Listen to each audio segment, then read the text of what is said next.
চিঠিপত্র দিয়ে যাচ্ছি, বিধানসভায় তুলেছি, মুখ্যমন্ত্রীকে চিঠি দিয়েছি, জল দপ্তরের মন্ত্রীকে চিঠি দিয়েছি, প্রধানমন্ত্রীকে চিঠি দিয়েছি। প্রধানমন্ত্রী লাস্ট আমাকে বলছেন যে এটা হচ্ছে রাজ্য সরকারের ব্যাপার, এটা কেন্দ্রীয় সরকারের ব্যাপার নয়। চিঠিকে অ্যাপ্রিসিয়েট করছেন।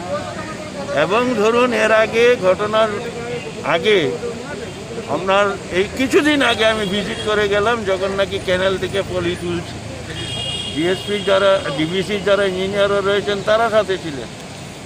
তো কেউ দেখার নাই, তো পাবলিক সাফার করছে, কেউ দেখার নাই। 16 সাল থেকে আমি এই বিষয়টা নিয়ে পড়ে আছি। কি বলছেন এখন কি করবেন এরা? এখন ধরুন অর্ডারে বলছে আমাদের অর্ডার যেরকম আসবে সেরকম হবে, রিপ্লেস করতে হবে।